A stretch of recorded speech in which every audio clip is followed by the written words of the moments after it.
जबरजस्ती MCC pass गराउन खोजेको भन्दै चीनले पठाए 25,000 सेना नेपालमा। अमेरिकाको मुट्टु हल्लियो, देउबा अमेरिकाको कब्जामा। सर्वोच्चको फैसलालाई आधार बनाएर राष्ट्रपति विद्यादेवी भण्डारीले नयाँ सरकार बन्न सक्ने विकल्प बाँकी रहेको बताउँदै नयाँ सरकार निर्माणको प्रक्रिया सुरु गरिदिन सक्छिन्। त्यसो हुँदा फेरि संसदको सबैभन्दा ठूलो दलको नेताले हैसियतमा ओली नै प्रधानमन्त्री बन्ने बाटो खुल्न सक्छ। खासमा एमसीसी जनस्तरमा समेत ओलीले आलोचित बनेको कुरासँग अमेरिका पनि अनभिज्ञ भएका थिएनन्। यदि एमसीसीमा रहेका विवादास्पद बुँदा संशोधन गरेर अनुमोदन गर्न राष्ट्रिय सहमतिको पहल गरिदिएको भए एमसीसीका विवादास्पद दफाहरूको संशोधन हुन्थ्यो, सत्ता गठबन्धन जोगिन्थ्यो, निर्वाचन समय देवाको प्रधानमन्त्री पद सुरक्षित रहन्थ्यो र नेपाली जनता र सबै राजनीतिक दलहरूको निर्णयलाई आधार बनाएर अमेरिकाले पनि फेस सेभिङको मौका पाउँथ्यो। तर आपत्तिजनक र अनावश्यक बुँदा संशोधनका लागि देउवाले कुनै पहल गरेनन्। उनको एकहोरो स्टाटस जसरी पनि यत्तिकै एमसीसी प्रक्रियामा जानुपर्छ र अनुमोदन हुनुपर्छ भन्ने रह्यो। एमसीसी जसरी पनि अनुमोदन गराउने दबाव र दाउ पेचमा मात्र उनी लागिरहे। एमसीसी अनुमोदन नहुँदा कस्तो नैतिक जोखिम सिर्जना हुन्छ यस कुराप्रति ध्यान दिने कष्ट देउवाले कहिल्यै गरेनन्। एमसीसी अनुमोदन नहुँदा जुन सङ्कष्ट सिर्जना हुन्छ त्यसमा सबैभन्दा बढी जिम्मेवारी देउवा नै हुनेछन्। यस सन्दर्भमा माओवादी केन्द्र र एकीकृत समाजवादी माथि सरकारमा बसेर सरकारकै प्रस्ताव विरुद्ध मतदान गरेको भन्दै नैतिक प्रश्न उठाउन त सकिएला, तर सङ्कटको सिर्जनाकार देउवा आफै भएकाले त्यसपछि काङ्ग्रेस नेता विमलेन्द्र निधि एमसीसी सम्झौताका सम्बन्धमा नेकपा एकीकृत समाजवादी पार्टीका अध्यक्ष माधव कुमार नेपालले दोहोरो चरित्र देखाएको बताएका छन्। धनुषाको मुखियापट्टि मुसर्निया गाउँपालिका 2 को बेलबिहेमा निर्माण हुने भ्यूटार स्थलको निरीक्षण गर्न पुगेका नेता निधिले आफू समेत सहभागी रहेको छलफलमा अध्यक्ष नेपालले एमसीसी सम्झौता संसदबाट अनुमोदन गर्न सहमति जनाएको दावी गरेका छन्। एमसीसी सम्झौता संसदबाट अनुमोदन गराउने सवालमा नेपालजीले सहमति जनाएकै हुन्। बरु उनले पहिलो ओली नेतृत्वको सरकार ढालौं अनि मिलेर एमसीसी अनुमोदन गरौं भनेका थिए। निधिले भने आम नेपालीलाई एमसीसी बारे जानकारी नभएकाले भ्रम पर्न गएको निधिको भनाइ छ। एमसीसी ऋण नभई अनुमोदन भएकाले देशमाथि कुनै व्यय भार नपर्ने उनले दावी गरे। गाउँ समाजमा हुने खाले नहुनेलाई सहयोग वा चन्दा दिए जस्तै अमेरिकाले हामीलाई दिएको अनुदान हो, यसबाट मुलुकलाई लाभ नै हुने हो उनले भने। मुलुकमा यसअघि पनि धेरै मित्र राष्ट्रले अनेकौं पटक अनुदान सहयोग दिएको उल्लेख गर्दै उनले केही राजनीतिक दलहरूको दोहोरो चरित्र देखाएका कारण आम नेपालीमा भ्रम पर्न गएको बताएका छन्। एमसीसी सम्झौता हुँदा देशका सबै दलका नेता कार्यकर्ताहरूले दीपावली मनाए। अहिले संसदबाट अनुमोदन गर्ने बेला केही दलले दोहोरो चरित्र देखाएका छन्। यो दोहोरो चरित्र जनताले बुझिसकेका छन् उनले भने। अब आउनुस् अर्को समाचारतर्फ लागौं। एमसीसी जसरी पनि पास गराउने यस्तो छ देउबाको दाउ। सुरुमा सत्ता गठबन्धनकै नेकपा माओवादी केन्द्रले अमेरिकी सहायता सम्झौता एमसीसी यता स्थितिमै संसदमा टेबल गरेर आफू सरकारबाट बाहिरिने चेतावनी दिइरहेको थियो। सत्ता साझेदार अर्को दल नेकपा एकीकृत समाजवादीले पनि माओवादी केन्द्रकै बेलामा बोलमा लोली मिलाउँदै अहिले यसरी एमसीसी प्रतिनिधि सभामा पेश गर्न नमिली अडान लिइरहेको थियो। यसबीच प्रधानमन्त्री शेरबहादुर देउबा विकल्प खोज्दै फागुन 5 गते बालुवाटारमा गठबन्धनको बैठक सकिए लगतै साथी प्रमुख प्रतिपक्षी एमालेका नेता केपी ओली भेट्न उनकै निवास बालुवाटार पुगे। तर त्यो भेटवार्तामा उनले एमाले अध्यक्ष ओलीबाट खासै गतिलो प्रतिबद्धता पाएनन्, जसले गर्दा उनी पुरा गठबन्धनतिरै फर्किने बाध्य भए। एकातर्फ एमसीसी टेबल गराउन प्रधानमन्त्री देउवाले गठबन्धन तोड्न पनि सक्छ भन्ने डरमा थिए नेकपा माओवादी केन्द्र र नेकपा एकीकृत समाजवादी। यसै कारण उनीहरू गठबन्धन जोगाउनकै लागि एमसीसी स्वीकार गरिहाल्न नसकिए पनि छलफलका लागि संसदमा पेश अर्थात् टेबल गर्नसम्म चाहिँ दिन्छौं भन्न बाध्य भए। फलस्वरूप आइतबार प्रतिनिधि सभाको बैठकमा एमसीसी सम्झौता टेबल गराउन प्रधानमन्त्री देउबा सफल भए। अब उनी संसदबाट त्यो सम्झौता जसरी पनि पास गराउने प्रयासमा छन्। तर फेरि सत्ता गठबन्धनकै दल 2 नेकपा माओवादी केन्द्र र नेकपा एकीकृत समाजवादीले एमसीसी टेबल हुनासाथ आफूहरू अझै एमसीसीको विपक्षमा रहेको प्रतिक्रिया दिएका छन्। यसले गर्दा एमसीसी सम्झौता निर्णयार्थ संसदमा पेश हुँदा उनीहरूका सांसदले विपक्षमा मतदान पनि गर्न सक्ने संकेत देखिएको छ। यस्तो अवस्थामा प्रधानमन्त्री देउवाले एमसीसी कसरी पास गराउलान्? हाल संसद कायम संसदको संख्या 2072 हो। संविधानको धारा 94 अनुसार संसदीय संसदका कुनै पनि सदस्यको बैठकमा सम्पूर्ण सदस्य संख्याको 1/4 जनाएको उपस्थिति भए मात्र कुनै प्रश्न वा प्रस्ताव निर्णयका लागि प्रस्तुत गर्न पाइन्छ। यसकारण आधारमा 2072 को 1/4 59 हुन्छ। उनी यसको साधारण बहुमत 34 हुन्छ। यति जना संसदले पछिमा मतदान दिने भए एमसीसी अनुमोदन हुन्छ। हाल संसदमा कायम संसद संख्या मध्ये प्रमुख प्रतिपक्षी एमालेका 77, सत्तारूढ कांग्रेसका 62 र एकीकृत समाजवादीका 14 जना, समाजवादी पार्टीका 20, महन्त ठाकुर नेतृत्वको लोकतान्त्रिक समाजवादीका 12, राष्ट्रिय जनमोर्चा, नेपाल मजदुर किसान पार्टी र राप्रपा 1-1 जना सांसद छन्। ती मध्ये अहिले भने जस्तै नेकपा माओवादी केन्द्र र नेकपा एकीकृत समाजवादीका सांसद विपक्षीमा उभिए भने प्रधानमन्त्री देउवालाई एमसीसी अनुमोदन गराउन कठिन हुन्छ। तर उनी जसरी भए पनि अनुमोदन गराउने मुडमा छन्। बालुवाटार स्रोतका अनुसार प्रधानमन्त्री देउवाले एमसीसी पासका लागि बहुमत पुर्याउने क्रियाकारी थालिसकेका छन्। माधव कुमार नेपाल सहित 14 सांसदलाई आफूले गरेको कारबाही बमोजिम सभामुखले सांसद पदमा बर्खास्त नगरेको भन्दै प्रमुख प्रतिपक्षी एमाले फदौदेखि निरन्तर संसदमा नाराबाजी र अवरोध गरिरहेको छ र अझै उसले आफ्नो माग पूरा नभएसम्म अवरोध गराउने जारी राख्ने बताएको छ। यस आधारमा एमाले पनि एमसीसीका पक्षमा मत हाल्ने सम्भावना कम देखिन्छ। तर आफ्नै सरकारले 2.5 वर्षसँग संसद सचिवालयमा दर्ता गरेको प्रस्ताव विपक्षीमा एमाले मत नदिने भन्ने विश्वासमा प्रधानमन्त्री देउबा देखिएका छन्। सके एमाले संसद एमसीसीका पक्षमै मतदान गर्छन् नत्र कम्तीमा तटस्थ बस्छन् भन्ने अनुमोदन प्रधानमन्त्री देउबाको छ।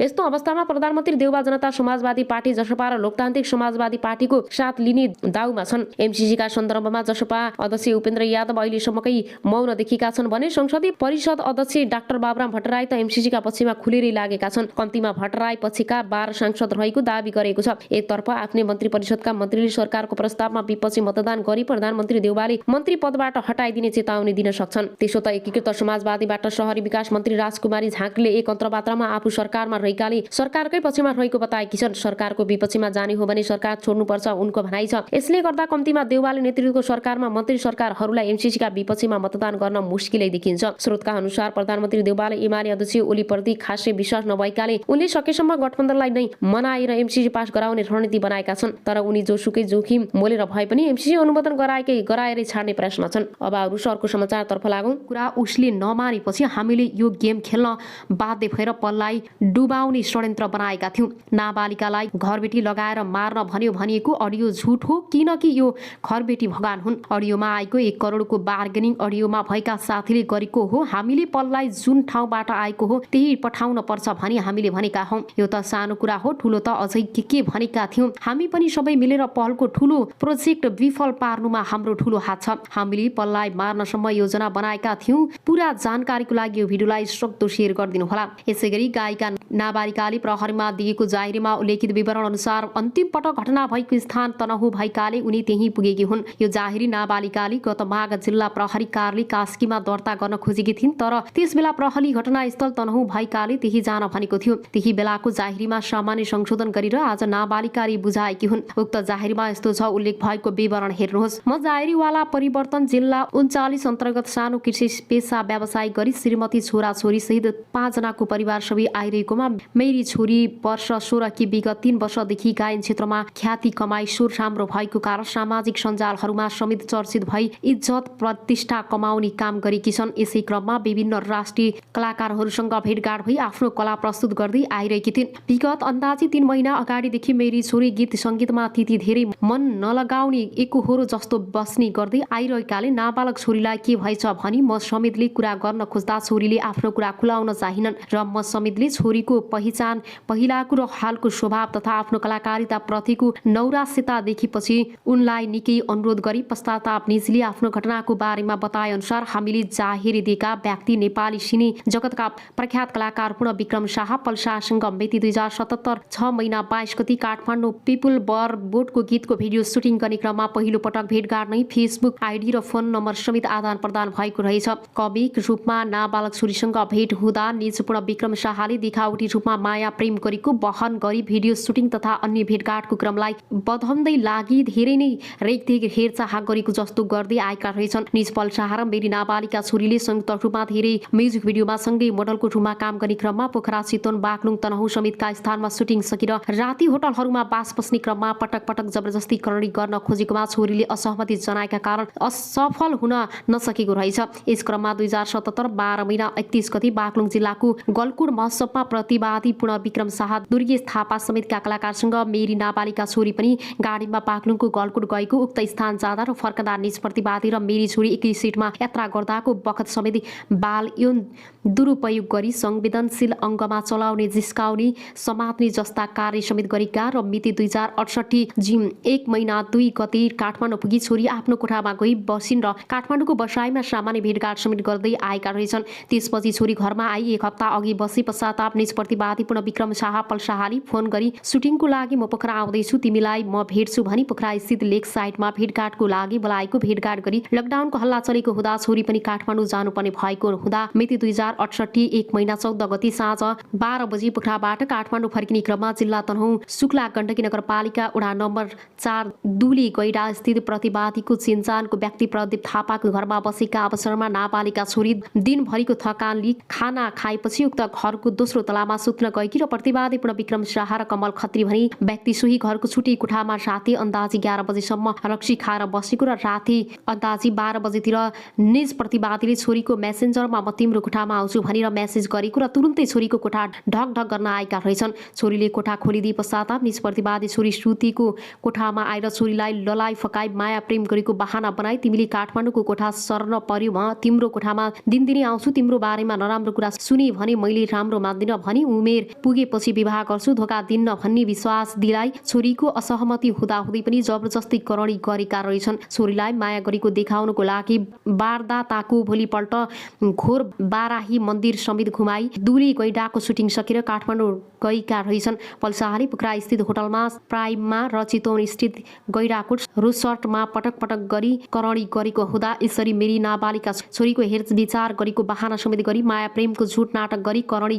गर्ने निजपूर्ण विक्रम शाह पल्साहालाई कडा कारबाही गरी कानुन बमोजिम पीडितलाई क्षतिपूर्ति समेत दिनलाई भराइ पाऊ। कानुन अनुसार 18 वर्षभन्दा मुनिका बालबालिकासँग सहमतिमै राखिएको शारीरिक सम्बन्ध पनि करणी। गायिका नाबालिका उमेरले 17 वर्षकी भएकी छन्। तनहुँ प्रहरीले पल्साहालाई पक्राउ गर्न कानुनी प्रक्रिया थालिसकेको जानकारी प्राप्त छ। जाहेरी दर्ता गर्नु अघि प्रहरीले नाबालिकाको अडियो भिडियो बयान समेत लिएको थियो। यसअघि पनि नाबालिकाले पल विरुद्ध जाहेरी दिन कदम चालेकी। केही दिन अगाडि उनी कास्के प्रहरीमा जाहेरी लिन पुगेको थिइन् तर प्रहरीले अन्तिम पटक घटना हुँदा भएको हो त्यहाँ उचुरी गर्नुपर्ने बताएको थियो। यसबीचमा पल्ली नाबालिकालाई बिहेको आश्वासन दिएर थामथुम पारेपछि उनी रोकिएकी थिइन्। नायक पलले एउटा कुराकानीमा नाबालिकासँग आफ्नो शारीरिक सम्बन्ध रहेको स्वीकारोक्ति गरेको अडियो सार्वजनिक भएको थियो र नाबालिका 17 वर्षकी छिन्। नेपालको कानुनले 18 वर्षभन्दा कम उमेरकी किशोरी बालिकासँग सहमतिमै राखेको यौन सम्बन्धलाई पनि जबरजस्ती करणी मान्छ। कानुनमा कडा सजायको व्यवस्था छ। अब आउनुहोस् अर्को समाचारतर्फ लागौँ। स्वीकार गरेका छन्। ती गायिका गर्भवती नभएका कारण आफूले सम्बन्धलाई स्वीकार गरेका छन् र ती गायिका गर्भवती नभएका कारण आफूले जिम्मा लिनु नपर्ने र आफ्नो अर्कै गर्लफ्रेन्ड रहेको अडियोमा पलको भनाइ सुन्न सकिन्छ। गायन क्षेत्रमा अघि बढिरहेकी आफूलाई प्रेमको नाटक रचेर पलले अन्याय गरेको भन्दै ती गायिका प्रहरी कार्यालयमा पुगेकी हुन्। यसअघि उनलाई पलले 2 वर्षदेखि बिहे गर्छु भन्दै आफ्नो प्रभावमा राखेका थिए। यही क्रममा एकजना ठुलो मिडियाका पत्रकारले उनलाई पलसँग भिडियो खिचाएर उनीहरू आपसमा मिलेका छन् भन्दै पललाई जोगाउन र गायिकालाई होस्टाइल गराउन युट्युबमा भिडियो अपलोड समेत गरेका थिए। तर मंगलबारदेखि ती गायिका कानुनी प्रक्रियामा जान तयार भइन्। उनी मंगलबार नै काठमाडौँबाट तनहुँतर्फ लागेकी थिइन् तर मंगलबार साँझ तनहुँ जी प्रकारले बुबाको पनि हस्ताक्षर चाहिन्छ भनेपछि बुधबार मात्रै जाहेरी दर्ता भएको थियो। अब आउनुहोस् अर्को समाचारतर्फ लागौँ। समीक्षाको संवेदनासँग खेल्ने अधिकार तपाईँलाई कसले दियो? न कसैको समर्थन न कसैको विरुद्ध साक्षी किनारमा बसेर घटिरहेका घटनाक्रमलाई निहाली रही उदाङ्गो हुँदै गर्दा समाजमा नियतिको एउटा पर्दा कतै खोचिरह्यो कतै पोलिरह्यो। बारम्बार मन नलागेको होइन कसैको पछि र कसैको विपक्षीमा बोल्न, तर केही पढेकै भरमा केही सुनेकै भरमा कसैप्रति धारणा बनाउनु सानो कुरा होइन। म सानै कुरामा हराइरहने मान्छे यति ठुलो हिम्मत गरी हाल्न सकिन। मैले हेर्दा हेर्दै यो समाजले गिजोली रह्यो। एउटी किशोरीको मन खेलिरह्यो। उसको संवेदनासँग पत्रकारिता गरेर पकाएका अग्रली पनि छोडेनन्। उसले भुल्न खोजिरहेका घाउ लागेको खाटो कोट्याउन तर उसलाई कसैले सोधेन कति को खायो तिम्रो मुटुमा हामीले बोलिरहेका शब्दले बोल्यो कि बोलेन? तिम्रो छातीमा हामीले गरिरहेका प्रश्नले आँच आयो कि आएन? तिम्रो स्वाभिमानतामा खास हामीलाई संवेदना स्वाभिमान र मनसँग सरोकार नै थिएन, मात्रै सरोकार थियो उसले बोल्ने कन्टेन्टसँग। त्यसैले त कार्यक्रममा यो कि त्यो भनेर पटक पटक रोज्न बोल्न र सम्झन लगाइरह्यौँ। उसको मुटुमा खिल बनेर बसेको एउटा नाम म मेरो सङ्घर्षको कथा भन्न आएको, म मेरो सफलताको खुसी बाँड्न चाहन्छु भन्दा पनि फलानुसँगको सम्बन्ध के हो भनेर गरेका प्रश्न र उनको पीडा मिश्रित हाँसो बेचेर कति कमाए होलान् प्रश्नकर्ताले। उनीहरूले नै गरेका प्रश्न त्यही प्रश्नबाटै गिजो लिएर आएका उत्तरमा एउटी किशोरीको पीडा निचोरिएर आएको देखे कि देखेनन् होलान्। उनीहरूले मलाई हिजो आज समीक्षा अधिकारीको नाम पल्सासँग घाँसेर सार्वजनिक भइरहेका विभिन्न स्क्यान्डलले नराम्रोसँग बिथोलिरहेको छ। थुप्रै भिडियो अन्तर्वार्तामा बोल्दै गर्दा शब्दमा सफाई र अनुहारमा देखिने पीडाको रेखा राम्रोसँग पढेको छु। उसको मुहारमा सामाजिक सञ्जालमा हेर्छु उनको नाम जोडेर बनाएका टोल दिएका प्रतिक्रिया लगाएका लान्छास न्यायाधीश भनेर गरिदिएका फैसला म हेर्ने पढ्ने र सुन्ने मान्छेका जिउमा त काँडा उम्रिन्छन्। कति गाह्रो हुँदो हो र कलिलो चेतनाले यी सबै कुरा स्वीकार गर्न। तपाईँ हामीले सोधेका प्रश्नको भारीले थिचिएर तपाईँ हामीले दिएका प्रतिक्रियाको छेडी कसरमा अल्झिएर तपाईँ हामीले लगाएका लान्छालाई सहन नसकेर उनले समातिन् भने जिन्दगीको गलत बाटो त्यसको जिम्मेवारी कसले उठाउने? समीक्षालाई कन्टेन्ट बनाएर मार्केटमा क्षेत्रमा फैलिरहेका हामी मध्ये कतिले उनलाई सुझाव दियौं, तिमीले कानुन लडाई लड्नुपर्छ भनेर प्रहरीमा उजुरी गर्न गएकी छोरीलाई तिम्रो करियर सकिन्छ भयो छोडिदेऊ भनेर चिन्ता व्यक्त गर्ने उनका बुबा आमालाई हामी मध्ये कतिले आत्मबल दियौं। एउटी छोरीको करियर र इज्जत योनिमा सीमित हुँदैन भनेर आफ्नी छोरीका बारेमा आएका अनेकन समाचार पढेर कतिपय मुर्छा परे होलान्। बाबु आमा हामीले हेक्का राखेका छौं, कसले अधिकार दियो एउटा नाबालिकाको अनेकन गोपनीयता सार्वजनिक गर्न? एक नाबालिकालाई मिडियाको कठघरामा उभ्याएर आफ्नो दुनो सोझाउने नाउँमा आफू अनुकूल धारणा उकल्न लगाउनु ऊ माथिको हिंसा हो कि होइन? कानुनले त नाबालिकाको निर्णय क्षमतालाई अधिकारिक मान्दैन, त्यसको कानुनले नदीको अधिकार तपाईलाई कसले दियो? त्यसैले आज लेख्दै गर्दा विचार गरौं, कतै यही शब्दले दिएको मानसिक टर्चरले कसैको जीवन क्षतिमा अर्को शब्द खर्चिनु पर्यो भने कसैको पक्ष वा विपक्षमा बहस गरिरहँदा सोचौं। मेरो भनाइले पीडितलाई झन पीडित र बनाइसकेको छैन, बरु सबैले कानुनी लडाई लागि सुझाव दिउँ, पीडितले न्यायबाट वञ्चित हुन नपरोस् भन्ने कित्ताबाट कानुनी कठघरामा सहयोग गरौं। केही गलत भएको छ, कोही अन्यायमा परेको छ, समीक्षाले बारम्बार फेरिरहने प्रतिक्रिया उनी पलबाट होस्टाइल भइरहेकी छिन् भन्ने सहजै अनुमान लगाउन सकिन्छ। हामी उनको पीडालाई मिडियामा सामाजिक सञ्जालमा प्रचारबाजी गर्दै त्यहाँ आएका शेयर कमेन्ट र उनले बोलेका कन्टेन्टले कमाएको